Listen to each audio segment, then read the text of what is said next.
ಬೇಸಿಗೆಯ ಸುಡು ಬಿಸಿಲಿಗೆ ಮಧ್ಯಾಹ್ನದ ಊಟಕ್ಕೆ ರುಚಿಕರವಾಗಿ ಹಸಿ ಮಜ್ಜಿಗೆ ಹುಳಿಯನ್ನು ನಾನು ಮಾಡ್ತಾಯಿದ್ದೀನಿ. ನಮ್ಮ ಮಜ್ಜಿಗೆ ಹುಳಿ ನಾರ್ಮಲ್ ಮಜ್ಜಿಗೆ ಹುಳಿಗಿಂತ ಮಜ್ಜಿಗೆ ಸಾರಿಗಿಂತ ತುಂಬಾ ಡಿಫ್ರೆಂಟ್ ಆಗಿರುತ್ತೆ.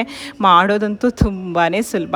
ಬಿಸಿ ಬಿಸಿ ಅನ್ನಕ್ಕೆ ಹಪ್ಪಳ ಸಂಡಿಗೆ ಉಪ್ಪಿನಕಾಯಿ ಜೊತೆ ಈ ಮಜ್ಜಿಗೆ ಹುಳಿ ಊಟ ಮಾಡೋದಕ್ಕೆ ತುಂಬ ಚೆನ್ನಾಗಿರುತ್ತೆ. ಹಾಗೆ ರಾಗಿ ಮುದ್ದೆ ಜೊತೆ ಸಹ ಒಳ್ಳೆ ಕಾಂಬಿನೇಷನ್. ಹಾಯ್ ಫ್ರೆಂಡ್ಸ್, ಎಲ್ಲರಿಗೂ ನಮಸ್ಕಾರ. ವೆಲ್ಕಮ್ ಟು ಸಂತೃಪ್ತಿ ಕಿಚನ್. ಬಾಣಲೆಗೆ ಒಂದು ಅರ್ಧ ಚಮಚ ಎಣ್ಣೆ ಹಾಕ್ಕೊಂಡಿದ್ದೀನಿ. ಎಣ್ಣೆ ಬಿಸಿ ಆದಮೇಲೆ ಒಂದು 3 ಹಸಿ ಮೆಣಸನ್ನು ಹಾಕಿದ್ದೇನೆ. ಒಂದು 5-6 ಎಸಳಿನಷ್ಟು ಬೆಳ್ಳುಳ್ಳಿ. ನಾನಿಲ್ಲಿ ನಾಟಿ ಬೆಳ್ಳುಳ್ಳಿ ತೊಗೊಂಡಿರೋದು, ಹಾಗಾಗಿ ಗಾತ್ರದಲ್ಲಿ ಚಿಕ್ಕದಿದೆ ಮತ್ತು ಸಿಪ್ಪೆ ತೆಗಿಬೇಕನ್ನೋ ಅಗತ್ಯ ಇಲ್ಲ. ಒಂದು ಅರ್ಧ ಇಂಚಿನಷ್ಟು ಶುಂಠಿ, ಒಂದು ಅರ್ಧ ಚಮಚದಷ್ಟು ಕಾಳು ಮೆಣಸನ್ನು ಹಾಕ್ಕೊಂಡು ಹಸಿ ವಾಸನೆ ಹೋಗೋ ತನಕ ಇದನ್ನೆಲ್ಲ ಫ್ರೈ ಮಾಡ್ಕೋಬೇಕು. ಹೆಸರೇ ಹೇಳೋ ಹಾಗೆ ಹಸಿ ಮಜ್ಜಿಗೆ ಹುಳಿಯಾಗಿರೋದ್ರಿಂದ ಇದನ್ನು ಕುದಿಸೋದಿಲ್ಲ. ಪೂರ್ತಿಯಾಗಿ ಹುರಿದು ಆಯಿತು. ಮಿಕ್ಸರ್ ಜಾರ್ಗೆ ಹಾಕ್ಕೊಂಡು ಇದಕ್ಕೆ 1 ಚಮಚದಷ್ಟು ತೆಂಗಿನಕಾಯಿ ತುರಿಯನ್ನು ಸೇರಿಸಿ, ಒಂದು ಅರ್ಧ ಹಿಡಿಯಷ್ಟು ಕೊತ್ತಂಬರಿ ಸೊಪ್ಪನ್ನು ದಂಟಿನ ಸಮೇತವಾಗಿ ಹಾಕ್ಕೊಂಡು, ಒಂದು ಅರ್ಧ ಚಮಚದಷ್ಟು ಜೀರಿಗೆಯನ್ನು ಸೇರಿಸ್ಕೊಂಡು ಚೂರು ನೀರನ್ನು ಹಾಕಿ ನುಣ್ಣಗೆ ಅರಿಬೇಕು. ಜೀರಿಗೆಯನ್ನು ನೀವು ಇಲ್ಲಿ ಹುರಿಯೋದಕ್ಕೆ ಹಾಕಬೇಡಿ, ಹಸಿ ಜೀರಿಗೆ ಹಾಕಿದ್ರೆ ರುಚಿ ತುಂಬಾ ಚೆನ್ನಾಗಿರುತ್ತೆ.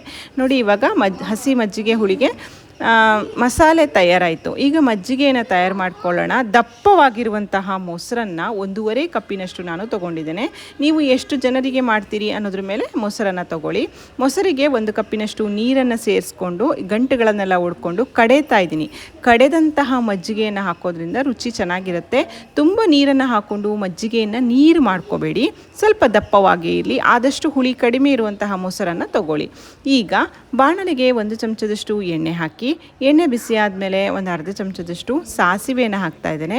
ಒಂದು ಅರ್ಧ ಚಮಚದಷ್ಟು ಜೀರಿಗೆಯನ್ನು ಹಾಕ್ಕೊಳ್ತಾ ಇದ್ದೇನೆ. ನಂತರ ಸಣ್ಣದಾಗಿ ಹೆಚ್ಚಿರುವಂತಹ ಈರುಳ್ಳಿಯನ್ನು ಸೇರಿಸ್ತಾ ಇದ್ದೇನೆ. ಒಂದು ಮುರಿದಿರುವಂತಹ ಬ್ಯಾಡಗಿ ಮೆಣಸು, ಒಳ್ಳೆ ಪರಿಮಳದ ಇಂಗು ಮತ್ತು ಕರಿಬೇವಿನ ಸೊಪ್ಪು, ಇದಿಷ್ಟನ್ನು ಹಾಕಿ ಹಸಿ ವಾಸನೆ ಹೋಗೋ ತನಕ ಹುರ್ಕೋಬೇಕು. ಈ ಒಗ್ಗರಣೆ ಪೂರ್ತಿಯಾಗಿ ತಣ್ಣಗಾದ ಮೇಲೆ ನಾವು ರುಬ್ಬಿರುವಂತಹ ಮಿಶ್ರಣ ಮತ್ತು ಕಡೆದಂತಹ ಮಜ್ಜಿಗೆಯನ್ನು ಸೇರಿಸ್ಕೋಬೇಕು. ಹಾಗಾಗಿ ಇದಕ್ಕೆ ನಾವು ಹಸಿ ಮಜ್ಜಿಗೆ ಹುಳಿ ಅಂತ ಹೇಳೋದು. ನಮ್ಮ ಅಜ್ಜಿ ಮಾಡ್ತಾಯಿದ್ರು. ಇದು ರಾಗಿ ಮುದ್ದೆ ಜೊತೆ ಸಹ ತುಂಬಾ ಚೆನ್ನಾಗಿರುತ್ತೆ. ಬ್ಯಾಚುಲರ್ಸಿಗಂತೂ ಹೇಳಿ ಮಾಡಿಸಿದಂತಹ ರೆಸಿಪಿ ಅಂತ ಹೇಳ್ಬೋದು. ಈರುಳ್ಳಿಯನ್ನು ಪೂರ್ತಿಯಾಗಿ ಹುರಿದು ಆದಮೇಲೆ, ಒಗ್ಗರಣೆ ಪೂರ್ತಿಯಾಗಿ ತಣ್ಣಗಾದಮೇಲೆ ರುಬ್ಬಿರೋಂತಹ ಮಿಶ್ರಣವನ್ನು ಸೇರಿಸ್ಕೊಂಡು ಮಿಕ್ಸರ್ ಜಾರಿಗೆ ಸ್ವಲ್ಪ ನೀರನ್ನು ಸೇರಿಸ್ಕೊಂಡು ಹದ ಮಾಡ್ಕೊಳ್ತಾ ಇದ್ದೀನಿ. ನಿಮಗೆ ಯಾವ ಹದದಲ್ಲಿ, ಅಂದರೆ ಯಾವುದರೊಟ್ಟಿಗೆ ಸರ್ವ್ ಮಾಡ್ತೀರಾ ಅನ್ನೋದ್ರ ಮೇಲೆ ಹದವನ್ನು ಮಾಡ್ಕೊಳ್ಳಿ.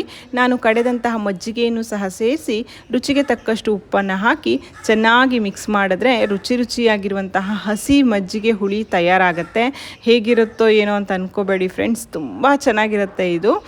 ಇಲ್ಲಿ ನೀವು ಬೆಳ್ಳುಳ್ಳಿ ತಿನ್ನಲ್ಲ ಅಂತಂದರೆ ಇಂಗನ್ನಷ್ಟೇ ನೀವು ಇಲ್ಲಿ ಉಪಯೋಗಿಸ್ಬೋದು. ನೋಡಿ, ರುಚಿಕರವಾಗಿರುವಂತಹ ಹಸಿ ಮಜ್ಜಿಗೆ ಹುಳಿ ತಯಾರಾಯಿತು.